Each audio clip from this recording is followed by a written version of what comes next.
ओम नमः शिवाय। संध्या की आत्माहुति, उसका अरुंधति के रूप में अवतीर्ण होकर मुनिवर वशिष्ठ के साथ विवाह करना। ब्रह्मा जी का रुद्र के विवाह के लिए प्रयत्न और चिंता तथा भगवान विष्णु का उन्हें शिवा की आराधना के लिए उपदेश देकर चिंता मुक्त करना।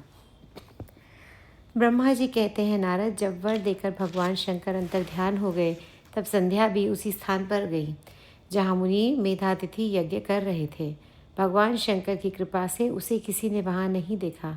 उसने उस तेजस्वी ब्रह्मचारी का स्मरण किया जिसने उसके लिए तपस्या की विधि का उपदेश दिया था। महामुने, पूर्व काल में महर्षि वशिष्ठ ने मुझ परमेष्ठी की आज्ञा से एक तेजस्वी ब्रह्मचारी का वेश धारण करके उसे तपस्या करने के लिए उपयोगी नियमों का उपदेश दिया था। संध्या अपने को तपस्या का उपदेश देने वाले उन्हीं ब्रह्मचारी ब्राह्मण वशिष्ठ को पति रूप से मन में रखकर उस महायज्ञ में प्रज्वलित अग्नि के समीप गई। उस समय भगवान शंकर की कृपा से मुनियों ने उसे नहीं देखा। ब्रह्मा जी की वह पुत्री बड़े हर्ष के साथ उस अग्नि में प्रविष्ट हो गई। उसका पुरोडाशयमय शरीर तत्काल दग्ध हो गया। उस पुरोडाश की अलक्षित गंध सब ओर फैल गई। अग्नि ने भगवान शंकर की आज्ञा से उसके सुवर्ण जैसे शरीर को जलाकर शुद्ध करके पुनः सूर्य मंडल में पहुंचा दिया। तब सूर्य ने पितरों और देवताओं की तृप्ति के लिए उसे 2 भागों में विभक्त करके अपने रथ में स्थापित कर दिया। मुनीश्वर, उसके शरीर का ऊपरी भाग प्रातः संध्या हुआ, जो दिन और रात के बीच में पड़ने वाली आधी संध्या है, तथा उसके शरीर का शेष भाग सायं संध्या हुआ, जो दिन और रात के मध्य में होने वाली अंतिम संध्या है। सायं संध्या सदा ही पितरों को प्रसन्नता प्रदान करने वाली होती है। सूर्योदय के पहले जब अरुणोदय हो, प्राची के क्षितिज में लाली छा जाए, तब प्रातः संध्या प्रकट होती है, जो देवताओं को प्रसन्न करने वाली है। जब लाल कमल के समान सूर्य अस्त हो जाते हैं, उसी समय सदा संध्या सायं का उदय होता है, जो पितरों को आनंद प्रदान करने वाली है। परम दयालु भगवान शिव ने उसके मन सहित प्राणों को दिव्य शरीर से युक्त देहधारी बना दिया। जब मुनि के यज्ञ की समाप्ति का अवसर आया, तब वह अग्नि की ज्वाला में महर्षि मेधातिथि को तपाए हुए सुवर्ण सी कांति वाली पुत्री में के रूप में प्राप्त हुई। मुनि ने बड़े आमोद के साथ उस समय उस पुत्री को ग्रहण किया। उन्होंने यज्ञ के लिए उसे नहलाकर अपनी गोद में बिठा लिया। शिष्यों से घिरे हुए महामुनि मेधातिथि को वहाँ बड़ा आनंद प्राप्त हुआ। उन्होंने उसका नाम अरुंधति रखा। वह किसी भी कारण से धर्म का अवरोध नहीं करती थी, अतः उसी गुण के कारण उसने स्वयं यह त्रिभुवन विख्यात नाम प्राप्त किया। देवर्षि यज्ञ को समाप्त करके कृतकृत्य हो वे मुनि पुत्री की प्राप्ति होने से बहुत प्रसन्न थे और अपने शिष्यों के साथ आश्रम में रहकर सदा उसी का लालन पालन करते थे। देवी अरुंधति चंद्रभागा नदी के तट पर तापसारण्य के भीतर मुनिवर मेधातिथि के उस आश्रम में धीरे धीरे बड़ी होने लगी। जब वह विवाह के योग्य हो गई, तब मैंने, विष्णु तथा महेश्वर ने मिलकर मुझ ब्रह्मा के पुत्र वशिष्ठ के साथ उसका विवाह करा दिया। ब्रह्मा, विष्णु तथा महेश के हाथों से निकले हुए जल से शिप्रा आदि 7 परम पवित्र नदियाँ उत्पन्न हुई। मुने, मेधातिथि की पुत्री महासाध्वी अरुंधति समस्त पतिव्रताओं में श्रेष्ठ थी। वह महर्षि वशिष्ठ के पति रूप में पाकर उनके साथ बड़ी शोभा पाने लगी। उससे शक्ति आदि शुभ एवं श्रेष्ठ पुत्र उत्पन्न हुए। मुनि श्रेष्ठ वह प्रियतम पति वशिष्ठ को पाकर विशेष शोभा पाने लगी। मुनि शिरोमणे, इस प्रकार मैंने तुम्हारे समक्ष संध्या के पवित्र चरित्र का वर्णन किया, जो समस्त कामनाओं के फल को देने वाला, परम पावन और दिव्य है। जो स्त्री या शुभ व्रत का आचरण करने वाला पुरुष इस प्रसंग को सुनता है, वह संपूर्ण कामनाओं को प्राप्त कर लेता है। इसमें अन्यथा विचार करने की आवश्यकता नहीं है।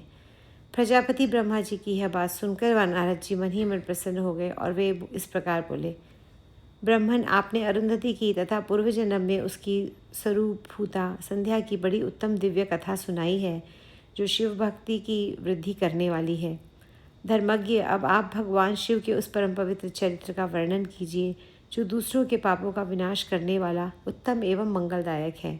जब कामदेव रति से विवाह करके हर्षपूर्वक चला गया, दक्ष आदि अन्य मुनि भी जब अपने अपने स्थान को पधारे और जब संध्या तपस्या करने के लिए चली गई, उसके बाद वहाँ क्या हुआ? ब्रह्मा जी ने कहा, विप्रवर नारद, तुम धन्य हो, भगवान शिव के सेवक हो, अतः शिव की लीला से युक्त जो उनका शुभ चरित्र है उसे भक्तिपूर्वक सुनो। तात पूर्व काल में मैं एक बार जब मोह में पड़ गया और भगवान शंकर ने मेरा उपहास किया तब मुझे बड़ा क्षोभ हुआ था। वस्तुतः शिव की माया ने मुझे मोह लिया था, इसलिए मैं भगवान शिव के प्रति ईर्ष्या करने लगा। किस प्रकार सो बताता हूँ, सुनो। मैं उस स्थान पर गया जहाँ दक्ष राज मुनि उपस्थित थे। वहीं रति के साथ कामदेव भी था। नारद, उस समय मैंने बड़ी प्रसन्नता के साथ दक्ष तथा दूसरे पुत्रों को संबोधित करके वार्तालाप आरंभ किया। उस वार्तालाप के समय मैं शिव की माया से पूर्णतया मोहित था। अतः मैंने कहा, पुत्रों, तुम्हें ऐसा प्रयत्न करना चाहिए जिससे महादेव जी किसी कमनीय कांति वाली स्त्री की पाणी ग्रहण करें। इसके बाद मैंने भगवान शिव को मोहित करने का भार रति सहित कामदेव को सौंपा। कामदेव ने मेरी आज्ञा मानकर कहा, प्रभु, सुंदरी स्त्री ही मेरा अस्त्र है, अतः शिव जी को मोहित करने के लिए मैं किसी नारी की सृष्टि कीजिए। यह सुनकर मैं चिंता में पड़ गया और लंबी सांस खींचने लगा। मेरे उस निश्वास से राशि राशि पुष्पों से विभूषित वसंत का प्रादुर्भाव हुआ। बसंत और मलयानिल ये दोनों मदन के सहायक हुए। इनके साथ जाकर कामदेव ने वामदेव को मोहने की बारंबार चेष्टा की, परंतु उसे सफलता ना मिली। जब वह निराश होकर लौट आया तब उसकी बात सुनकर मुझे बड़ा दुख हुआ। उस समय मेरे मुख से निश्वास वायु चली। उससे मारगणों की उत्पत्ति हुई। उन्हें मदन की सहायता के लिए आदेश देकर मैंने पुनः उन सबको शिव के पास भेजा, परंतु महान प्रयत्न करने पर भी वे भगवान शिव के मुँह में नहीं डाल सके। काम सपरिवार लौट आया और मुझे प्रणाम करके अपने स्थान को चला गया।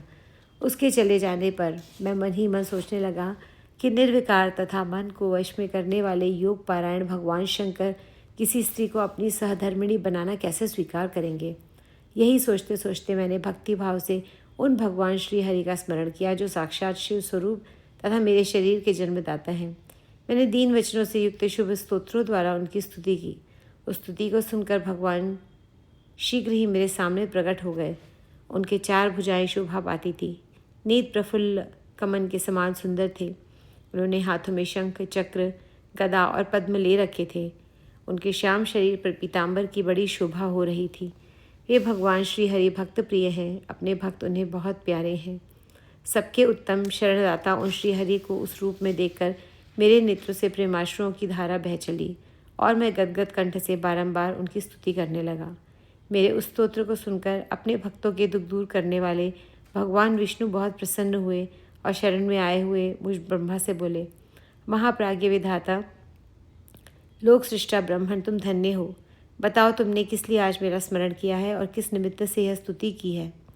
तुम पर कौन सा महान दुख आ पड़ा है, उसे मेरे सामने इस समय कहो, मैं सारा दुख मिटा दूंगा। इस विषय में कोई संदेह या अन्यथा विचार करना नहीं चाहिए। तब ब्रह्मा जी ने सारा प्रसंग सुनाकर कहा, केशव, यदि ब्रह्मा भगवान शिव किसी तरह पत्नी को ग्रहण कर लें तो मैं सुखी हो जाऊंगा। मेरे अंतःकरण का सारा दुख दूर हो जाएगा। इसी के लिए मैं आपकी शरण में आया हूँ। मेरी यह बात सुनकर भगवान मधुसूदन हंस पड़े और मुझे लोक सृष्टा ब्रह्मा का हर्ष बढ़ाते हुए मुझसे शीघ्र ही यूँ बोले, विधाता, तुम मेरा वचन सुनो। यह तुम्हारे भ्रम का निवारण करने वाला है। मेरा वचन ही वेद शास्त्र आदि का वास्तविक सिद्धांत है। शिव ही सबके कर्ता, भर्ता, पालक और हर्ता, संहारक हैं। वे ही परात्पर हैं। परब्रह्म, परेश, निर्गुण, नित्य, अनिर्देश्य, निर्विकार, अद्वितीय, अच्युत, अनंत, सबका अंत करने वाले स्वामी और सर्वव्यापी परमात्मा एवं परमेश्वर हैं। सृष्टि, पालन और संहार के कर्ता, तीनों गुणों को आश्रय देने वाले, व्यापक, ब्रह्मा, शिव और महेश नाम से प्रसिद्ध, रजोगुण, सत्वगुण तथा तमोगुण से परे, माया से ही भेदयुक्त प्रतीत होने वाले, निरीह, माया रहित, माया के स्वामी या प्रेरक, चतुर, सगुण, स्वतंत्र, आत्मानंद स्वरूप, निर्विकल्प, आत्माराम, निर्द्वंद्व, भक्त परवश, सुंदर विग्रह से सुशोभित योगी, नित्य योग परायण, योग मार्गदर्शक, गर्वहारी लोकेश्वर और सदा दीन वत्सल हैं। तुम उन्हीं की शरण में जाओ। सर्वात्मना शंभु का भजन करो। इससे संतुष्ट होकर वे तुम्हारा कल्याण करेंगे। ब्रह्मण, यदि तुम्हारे मन में यह विचार हो कि शंकर पत्नी का पाणी ग्रहण करें तो शिव को प्रसन्न करने के उद्देश्य से शिव का स्मरण करते हुए उत्तम तपस्या करो। अपने उस मनोरथ को हृदय में रखते हुए देवी शिवा का ध्यान करो। वे देवेश्वरी यदि प्रसन्न हो जाएं तो सारा कार्य सिद्ध कर देंगी। यदि शिवा सगुण रूप से अवतार ग्रहण करके लोक में किसी की पुत्री हो मानव शरीर ग्रहण करें तो वे निश्चय ही महादेव जी की पत्नी हो सकती है। ब्रह्मन, तुम दक्ष की को आज्ञा दो, वे भगवान शिव के लिए पत्नी का उत्पादन करने के निमित्त स्वतः भक्ति भाव से प्रयत्नपूर्वक तपस्या करें। तात, शिवा और शिव दोनों को ही भक्त के अधीन जानना चाहिए। वे निर्गुण परब्रह्म स्वरूप होते हुए भी स्वेच्छा से सगुण हो जाते हैं। विधेय भगवान शिव की इच्छा से प्रकट हुए हम दोनों ने जब उनसे प्रार्थना की थी तब पूर्व काल में भगवान शंकर ने जो बात कही थी उसे याद करो। ब्रह्मन, अपनी शक्ति से सुंदर लीला विहार करने वाले निर्गुण शिव ने स्वेच्छा से सगुण होकर मुझको और तुमको प्रकट करने के पश्चात तुम्हें तो सृष्टि कार्य करने का आदेश दिया और उमा सहित उन अविनाशी सृष्टिकर्ता प्रभु ने मुझ सृष्टि के पालन का कार्य सौंपा। फिर नाना लीला विशारद उन दयालु स्वामी ने हंसकर आकाश की ओर देखते हुए बड़े प्रेम से कहा, विष्णु, मेरा उत्कृष्ट रूप इन विधाता के अंग से इस लोक में प्रकट होगा जिसका नाम रुद्र होगा। रुद्र का रूप ऐसा ही होगा जैसा मेरा है, वह मेरा पूर्ण रूप होगा। तुम दोनों को सदा उसकी पूजा करनी चाहिए। वह तुम दोनों के संपूर्ण मनोरथों को सिद्ध करने वाला होगा। वही जगत का प्रलय करने वाला होगा। वह समस्त गुणों का दृष्टा, निर्विशेष एवं उत्तम योग का पालक होगा। यद्यपि तीनों देवता मेरे ही रूप हैं, तथापि विशेषतः रुद्र मेरा पूर्ण रूप होगा। पुत्रों, देवी उमा के भी 3 रूप होंगे। एक रूप का नाम लक्ष्मी होगा जो इन श्रीहरि की पत्नी होंगी। दूसरा रूप ब्रह्मपत्नी सरस्वती हैं। तीसरा रूप सती के नाम से प्रसिद्ध होगा। सती उमा का पूर्ण रूप होंगी। वे ही भावी रुद्र की पत्नी होंगी। ऐसा कहकर भगवान महेश्वर हम पर कृपा करने के पश्चात वहाँ से अंतर्ध्यान हो गए और हम दोनों सुखपूर्वक अपने अपने कार्य में लग गए। ब्रह्मन, समय पाकर मैं और तुम दोनों सपत्नीक हो गए और साक्षात भगवान शंकर रुद्र नाम से अवतीर्ण हुए। वे इस समय कैलाश पर्वत पर निवास करते हैं।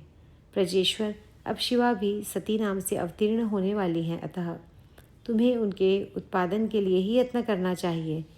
ऐसा कहकर मुझ पर बड़ी भारी दया करके भगवान विष्णु अंतर्ध्यान हो गए और मुझे उनकी बातें सुनकर बड़ा आनंद प्राप्त हुआ। दक्ष की तपस्या और देवी शिवा का उन्हें वरदान देना। नारद जी ने पूछा, पूज्य पिताजी, दृढ़तापूर्वक उत्तम व्रत का पालन करने वाले दक्ष ने तपस्या करके देवी से कौन सा वर प्राप्त किया तथा वे देवी किस प्रकार दक्ष की कन्या हुई? ब्रह्मा जी ने कहा, नारद, तुम धन्य हो। इन सभी मुनियों के साथ भक्तिपूर्वक इस प्रसंग को सुनो। मेरी आज्ञा पाकर उत्तम बुद्धि वाले महाप्रजापति दक्ष ने क्षीरसागर के उत्तर तट पर स्थित हो देवी जगदम्बिका को पुत्री के रूप में प्राप्त करने की इच्छा तथा उनके प्रत्यक्ष दर्शन की कामना के लिए उन्हें हृदय मंदिर में विराजमान करके तपस्या प्रारंभ की। दक्ष ने मन को संयम में रखकर दृढ़तापूर्वक कठोर व्रत का पालन करते हुए शौच, संतोष आदि नियमों से युक्त हो 3000 दिव्य वर्षों तक तप किया। वे कभी जल पीकर रहते, कभी हवा पीकर और कभी सर्वथा उपवास करते थे। भोजन के नाम पर कभी सूखे पत्ते चबा लेते थे। मुनिश्रेष्ठ नारद तदनंतर यम नियम आदि से युक्त हो जगदम्बा की पूजा में लगे हुए दक्ष को देवी शिवा ने प्रत्यक्ष दर्शन दिया। जगन्मयी जगदम्बा का प्रत्यक्ष दर्शन पाकर प्रजापति दक्ष ने अपने आप को कृतकृत्य माना। वे कालिका देवी सिंह पर आरूढ़ थीं। उनकी अंग कांति श्याम थी, मुख पर बड़ा ही मनोहर था। वे 4 भुजाओं से युक्त थीं और हाथों में वरद, अभय, नील कमल और खड्ग धारण किए हुए थी। उनकी मूर्ति बड़ी मनोहारिणी थी। नेत्र कुछ कुछ लाल थे। खुले हुए केश बड़े सुंदर दिखाई देते थे। उत्तम प्रभा से प्रकाशित होने वाली उन जगदम्बा को भली भांति प्रणाम करके दक्ष विचित्र वचनावलियों द्वारा उनकी स्तुति करने लगे। दक्ष ने कहा, जगदम्बे, महामाया जगदीशे, महेश्वरी, आपको नमस्कार है। आपने कृपा कर मुझे यहाँ अपने स्वरूप का दर्शन कराया है। भगवती आदिये मुझ पर प्रसन्न होइए। शिवरूपिणी प्रसन्न होइए। भक्तवरदायिनी प्रसन्न होइए। जगन्माए, आपको मेरा नमस्कार है। ब्रह्मा जी कहते हैं, मुने, संयत चित्त वाले दक्ष के इस प्रकार स्तुति करने पर महेश्वरी शिवा ने स्वयं ही उनके अभिप्राय को जान कर लिया तो भी दक्ष से इस प्रकार कहा, दक्ष, तुम्हारी इस उत्तम भक्ति से मैं बहुत संतुष्ट हूँ। तुम अपना मनोवांछित फल मांगो, तुम्हारे लिए मैं कुछ भी अदेय नहीं है। जगदम्बा की यह बात सुन प्रजापति दक्ष बहुत प्रसन्न हुए और उन शिवा को बारंबार प्रणाम करके बोले, जगदम्बे महामाये, यदि आप मुझे वर देने के लिए उद्यत हैं तो मेरी बात सुनिए और प्रसन्नतापूर्वक मेरी इच्छा पूर्ण कीजिए। मेरे स्वामी जो भगवान शिव हैं, वे रुद्र नाम धारण करके ब्रह्मा जी के पुत्र रूप से अवतीर्ण हुए हैं। वे परमात्मा शिव के पूर्णावतार हैं, परंतु आपका कोई अवतार नहीं हुआ। फिर उनकी पत्नी कौन होगी? अतः शिवे, आप भूतल पर अवतीर्ण होकर उन महेश्वर को अपने रूप लावण्य से मोहित कीजिए। देवी, आपके सिवा दूसरी कोई स्त्री रुद्रदेव को कभी मोहित नहीं कर सकती, इसलिए आप मेरी पुत्री होकर इस समय महादेव जी की पत्नी होइए। इस प्रकार सुंदर लीला करके आप हर मोहिनी भगवान शिव को मोहित करने वाली बनिए। देवी, यही मेरे लिए वर है। यह केवल मेरे ही स्वार्थ की बात है, ऐसा नहीं सोचना चाहिए। इसमें मेरे ही साथ संपूर्ण जगत का भी हित है। ब्रह्मा, विष्णु और शिव में से ब्रह्मा जी की प्रेरणा से ही मैं यहाँ आया हूँ। प्रजापति दक्ष का यह विचार सुनकर जगदम्बिका शिवा हंस पड़ी और मन ही मन भगवान शिव का स्मरण करके यूँ बोली, तात प्रजापति दक्ष, मेरी उत्तम बात सुनो। मैं सत्य कहती हूँ, तुम्हारी भक्ति से अत्यंत प्रसन्न हो तुम्हें संपूर्ण मनोवांछित वस्तु देने के लिए उद्यत हूँ। दक्ष, यद्यपि मैं महेश्वरी हूँ, तथापि तुम्हारी भक्ति के अधीन हो तुम्हारी पत्नी के गर्भ से तुम्हारी पुत्री के रूप में अवतीर्ण होंगी, इसमें संशय नहीं है। अनग, मैं तुम्हारे अत्यंत दुस्सह तपस्या करके ऐसा प्रयत्न करूँगी जिससे महादेव जी का वर पाकर उनकी पत्नी हो जाऊँ। इसके सिवा और किसी उपाय से कार्य सिद्ध नहीं हो सकता, क्योंकि वे भगवान सदाशिव सर्वथा निर्विकार है, ब्रह्मा और विष्णु से भी सेव्य है तथा नित्य परिपूर्ण रूप ही हैं। मैं सदा उनकी दासी और प्रिया हूँ। प्रत्येक जन्म में वे नाना रूपधारी शंभु ही मेरे स्वामी होते हैं। भगवान सदाशिव अपने दिए हुए वर के प्रभाव से ब्रह्मा जी की भ्रिकुटी से रुद्र रूप में अवतीर्ण हुए हैं। मैं भी उनके वर से उनकी आज्ञा के अनुसार यहाँ अवतार लूँगी। तात, अब तुम अपने घर को जाओ। इस कार्य में जो मेरी दूती अथवा सहायिका होंगी उसे मैंने जान लिया है। अब शीघ्र ही मैं तुम्हारी पुत्री होकर महादेव जी की पत्नी बनूंगी। दक्ष से यह उत्तम वचन कहकर मन ही मन शिव जी की आज्ञा प्राप्त करके देवी शिवा ने शिव के चरणार बिंदु का चिंतन करते हुए फिर कहा, प्रजापते, परंतु मेरा एक प्रण है, उसे तुम्हें सदा मन में रखना चाहिए। मैं उस प्रण को सुना देती हूँ, तुम उसे सत्य समझो, मिथ्या ना मानो। यदि कभी मेरे प्रति तुम्हारा आदर घट जाएगा तब उसी समय मैं अपने शरीर को त्याग दूंगी, अपने स्वरूप में लीन हो जाऊंगी अथवा दूसरा शरीर धारण कर लूँगी। मेरा यह कथन सत्य है। प्रजापते, प्रत्येक सर्ग या कल्प के लिए तुम्हें यह वर दे दिया गया। मैं तुम्हारी पुत्री होकर भगवान शिव की पत्नी होंगी। मुख्य प्रजापति दक्ष से ऐसा कहकर महेश्वरी शिवा उनके देखते देखते वहीं अंतर्ध्यान हो गई। दुर्गा जी के अंतर्ध्यान होने पर दक्ष ने भी अपने आश्रम को लौट आए और यह सोचकर प्रसन्न रहने लगे कि मेरी देवी शिवा मेरी पुत्री होने वाली है। ओम नमः शिवाय।